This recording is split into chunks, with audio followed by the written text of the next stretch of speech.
Bonjour et bienvenue dans la vidéo d'aujourd'hui dans laquelle on va voir comment filtrer les données d'un tableau à l'aide des fonctions filtre unique et choisir calls.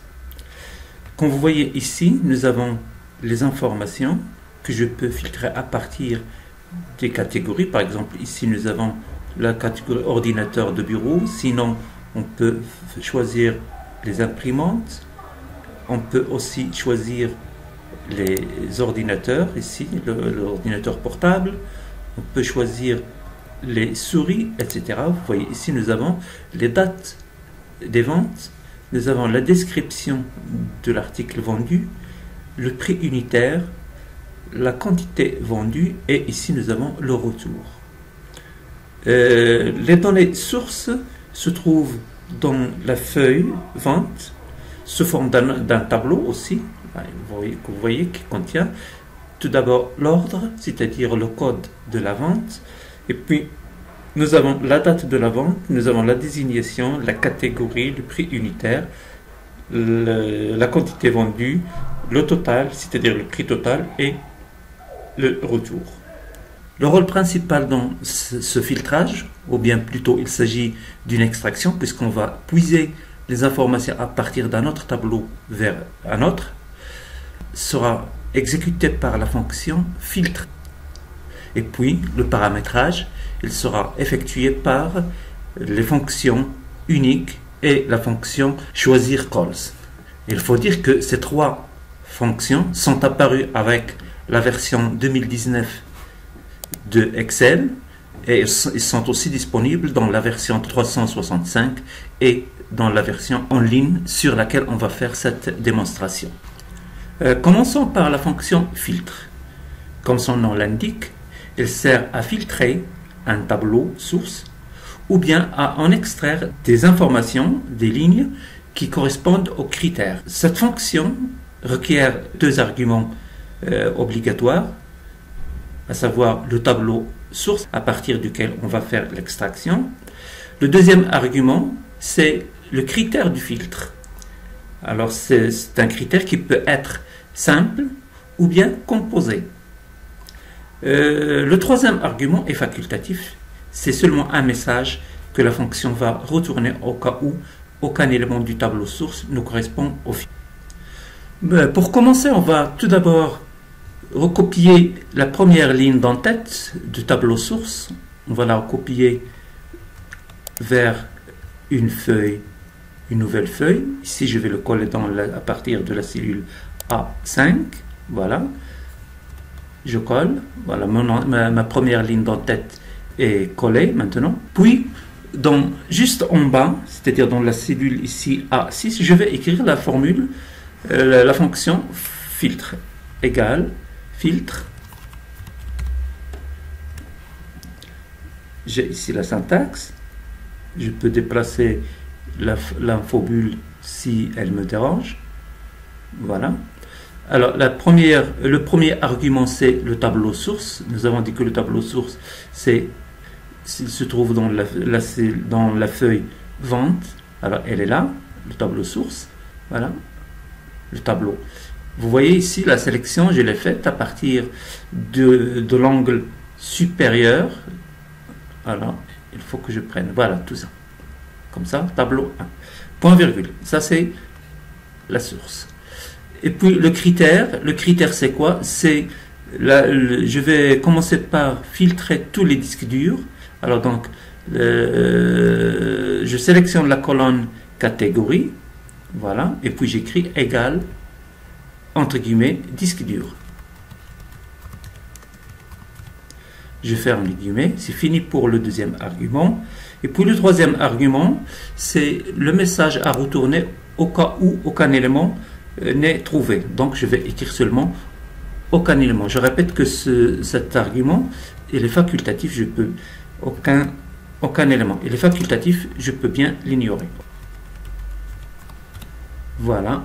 Et puis, je ferme les guillemets et je ferme la parenthèse. Voilà. J'ai fermé. Je valide maintenant en appuyant sur la touche Entrée. Nous avons bien le résultat de la fonction. Tel qu'il est maintenant, la fonction filtre marche bien, puisqu'il donne bien des résultats, mais des résultats qui sont figés. Il nous donne toujours les disques durs. Alors, on peut bien transformer cette fonction en une requête, je dirais une requête paramétrée, c'est-à-dire en lui donnant, au lieu d'une valeur dure comme ça, on va lui donner une valeur variable, c'est-à-dire on va lui donner comme deuxième argument est égal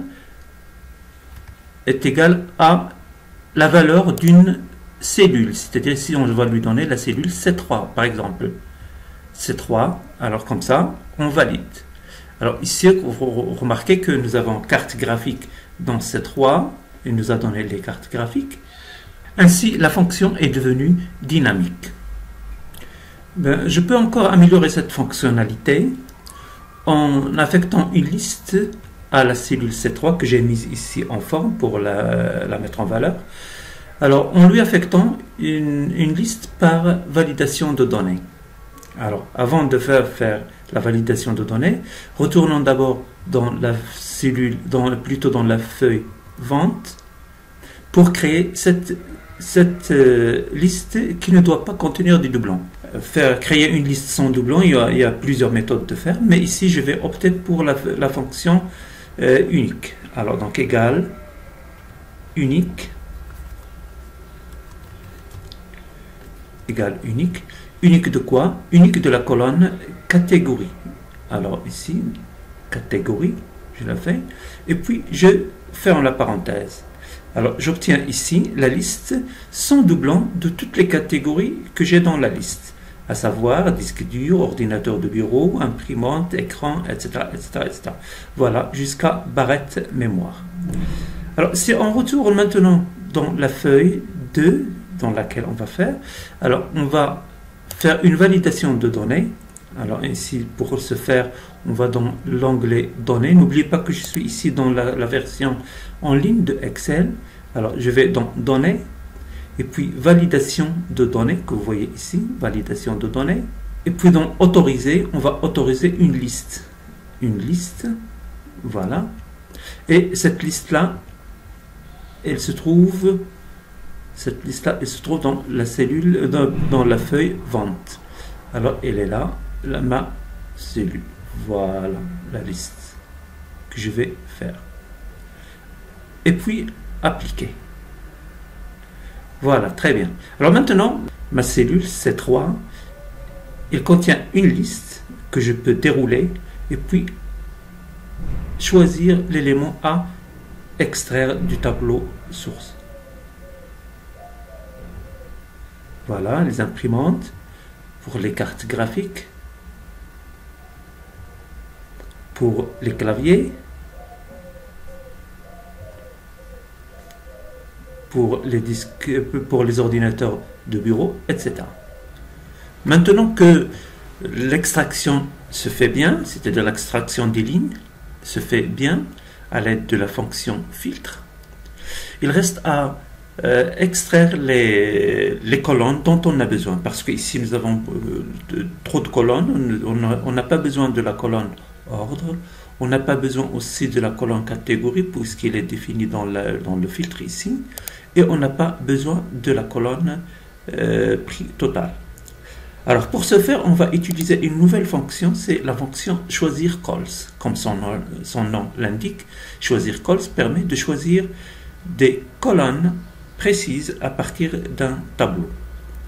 Alors, je vous donne un exemple. Ici, nous avons un tableau, et nous allons extraire quelques-unes des colonnes. Alors ici, je vais écrire égal, choisir calls. Cette fonction requiert un premier argument, c'est le tableau à partir duquel on va faire l'extraction. Alors donc, on va sélectionner le tableau. Ça, c'est le tableau source. Et puis le deuxième argument, ce sont les arguments suivants, ce sont les numéros de colonnes que nous voulons extraire. Par exemple, ici, nous voulons la colonne 1 et 2. Je n'ai qu'à écrire la valeur 1. puis point virgule, puis la valeur 2. Je ferme la parenthèse et je valide. J'obtiens alors la colonne 1, c'est-à-dire la première colonne c'est la date et la deuxième colonne c'est la désignation.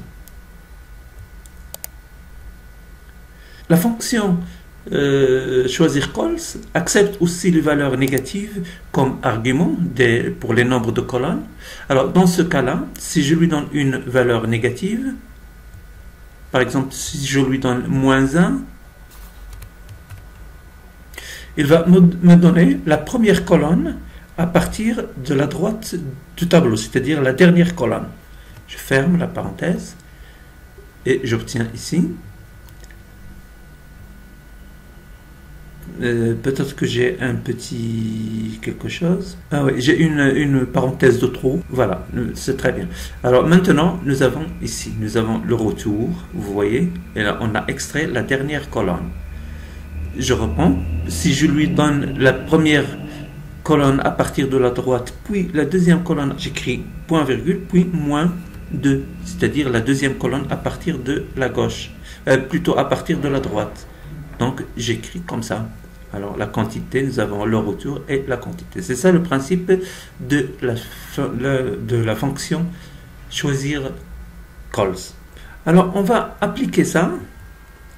Alors ici, dans ce tableau-là, on retourne dans la feuille 2, dans laquelle on a utilisé la fonction filtre, que vous voyez ici.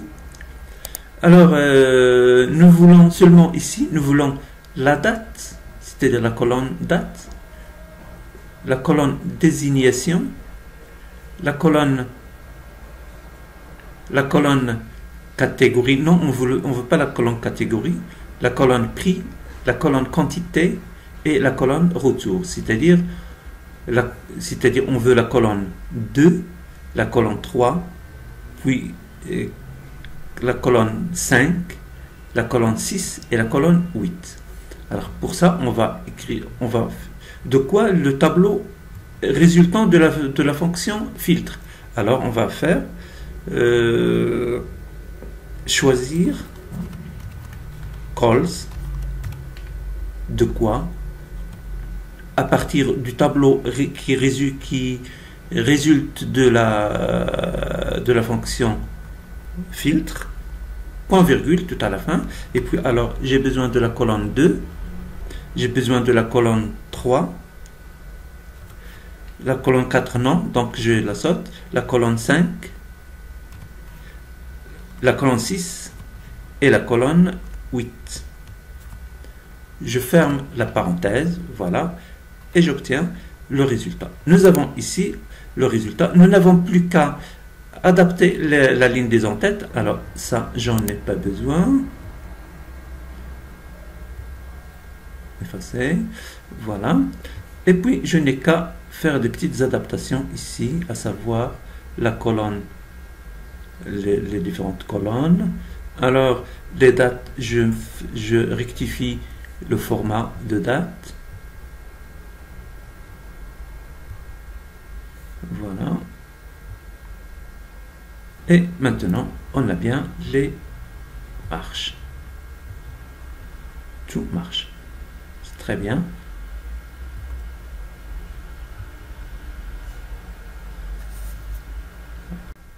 Bon, c'est la fin de la vidéo. J'espère que le contenu vous sera utile. N'oubliez pas de soutenir la chaîne, alors avec des likes. N'oubliez pas de commenter aussi, j'aime beaucoup vos commentaires. Et n'oubliez pas aussi de partager avec vos connaissances. Merci beaucoup.